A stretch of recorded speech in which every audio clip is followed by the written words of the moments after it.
현재 치매 진행 정도에 따라 대처 방안을 세워야 하고 앞으로 어떠한 문제점들이 예상이 되는 설명을 듣고 준비를 해야 됩니다.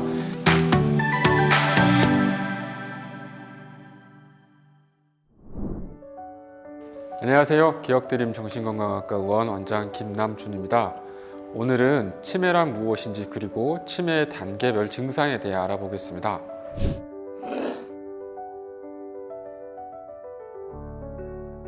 네, 그렇습니다. 제가 한 달이면 한 5, 600명의 치매 어르신들을 만나는데요. 그 중에 한 7, 80% 정도가 알츠하이머 치매로 치료받고 있는 분들입니다.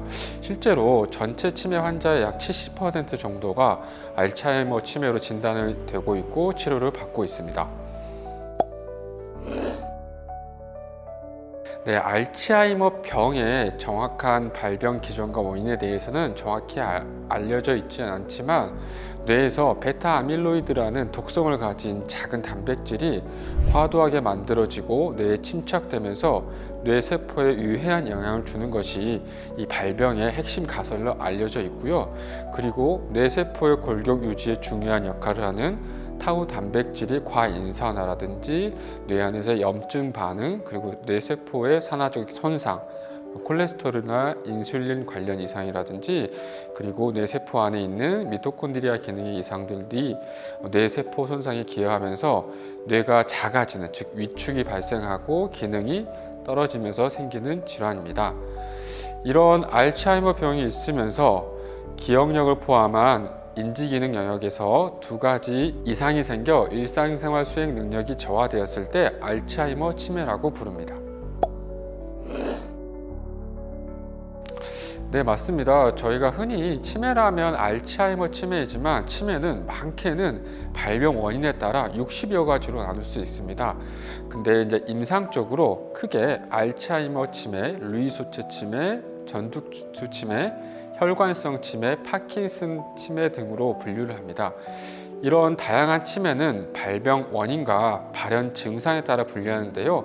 그중 알츠하이머 치매는 초기에 기억 장애가 두드러지게 나타나고 특히 최근 기억력의 저하, 시간이나 날짜 등의 진압력 저하, 그리고 판단하고 이해할 수 있는 실행 기능의 저하가 질환 초기에 나타나면서 일상생활에 영향을 줍니다.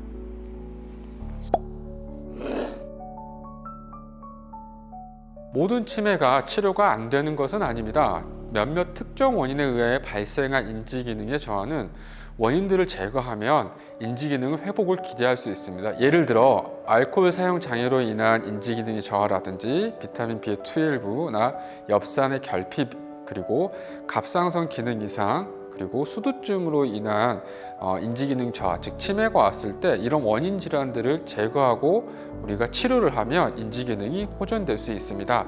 하지만 우리가 알고 있는 알츠하이머 치매는 퇴행성으로 나타나는 치매여서 지속적으로 진행을 하게 됩니다. 즉 질환을 치료하기보다는 증상을 늦추는 치료를 하게 됩니다. 알츠하이머 치매에서의 주로 치료는 약물 치료를 주로 하게 되고요.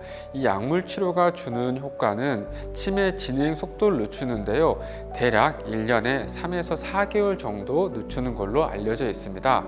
따라서 약물 치료 이외에도 치매 위험인자의 관리를 지속적으로 하면서 증상의 진행 정도를 늦추는 게 가장 중요하겠습니다.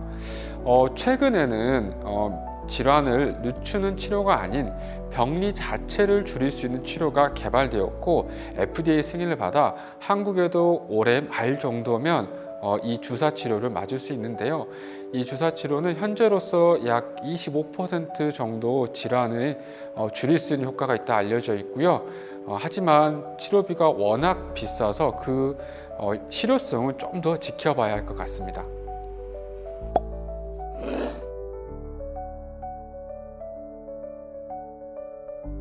네, 치매라는 질환이 시간이 지나면서 진행하는 질환이라 시간이 지날수록 다양한 증상이 나타나고 보호자들의 역할도 더 늘어납니다. 진료실에서 부모님이 진단이 된다면 가족들은 울기도 하고 자책하기도 하고 이런 상황을 방치했던 다른 가족들을 원망하면서 서로가 많이 힘들어합니다. 많은 환자와 보호자를 보면서 진단을 알려주고 설명하는 그 순간들을 경험할수록 저도 어려움을 느끼는데요. 중요한 건 현재 어느 정도 진행이 되었고 어떠한 증상이 일상생활에 방해를 주는지 치료자와 상의를 해야 됩니다. 그래서 현재 치매 진행 정도에 따라 대처 방안을 세워야 하고 앞으로 어떠한 문제점들이 예상이 되는지 설명을 듣고 준비를 해야 됩니다. 그리고 여러 증상 중에 일상생활에 가장 방해를 주는 것부터 조절을 해야 됩니다. 치매 같은 경우는 크게 저희가 4단계로 나타낼 수 있는데요. 초기, 그리고 중증도, 중증, 말기 이렇게 나눌 수 있습니다. 초기 단계의 경우에는 기억력 중에서 최근 기억력이 두드러지게 저하가 되고 언어 능력에서는 사물의 이름에 대한 것들이 헛갈리게 됩니다. 또한 실행 기능의 일부가 떨어지면서 본인이 잘 사용했던 전자기기라든지 핸드폰의 사용들이 이전보다 잘 사용하는 게 둔해지는 모습들이 보입니다. 그래서 초기 단계에서는 보호자분들이 약물 투여를 빠지지 않게 하는 방법들을 좀 강구해 주시고요. 예를 들어서 약물 달력을 사용한다든지 알람을 맞춘다든지 약 먹는 시간에 전화를 해준다든지 이렇게 해서 보호자들 도움이 필요하고요. 그리고 적절한 운동과 그리고 본인들이 가지고 있는 혈압이나 당뇨, 고지혈증, 갑상선 이런 질환들에 대한 관리가 가장 중요하겠습니다. 두 번째는 이제 중증도의 치매가 되었을 때는 치매에 동반된 행동 증상들이 나타납니다. 이때부터는 더 이상 혼자 지내는 것이 좀 어려운 분들이 많은데요. 왜냐하면 이 성격의 변화들이 좀 나타나기도 합니다. 좀 고집스럽고 공격적인 행동이 나타날 수 있고 반대로 너무 의욕이 떨어진다든지 그리고 멍 때린다고 표현하죠. 이렇게 멍을 때린다든지 또 감정이 좀 둔화돼서 어떠한 이벤트들에 대해서 전혀 감정의 동요를 받지 않는다든지 이러한 행동 문제들이 나타날 수 있고요.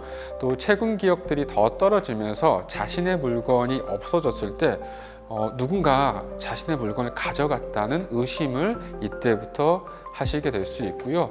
또 최근 기억들이 많이 떨어지다 보니까 과거에 아주 오래된 이야기를 마치 최근에 있었던 일인 것처럼 자주 하게 되고 또 자주 같은 질문을 반복하게 됩니다. 그래서 보호자분들은 이때부터 장기 요양 등급을 받아서 요양보호사의 도움을 받거나 주간보호센터 등을 미리 이용할 수 있게 해주는 것이 가장 중요하겠습니다. 중증 이상의 치매는 이제 저희가 일상생활에서 굉장히 큰 문제들이 발생을 하고 더 이상은 정말 혼자 지낼 수 없을 때 이제 중증 치매를 이야기하는데요. 대소변 관리가 되지 않는 문제들이 생기고 식사라든지 이런 것들을 혼자 해 나갈 수 없습니다. 또한 배회를 한다든지 심한 진압력의 저하라든지 또 대부분 피해망상이라든지 보호자의 정절을 의심하는 부정망상들로 인해서 행동 문제가 자주 나타나기 때문에 전문 인력이나 시설에서의 도움이 필요한 경우가 많습니다.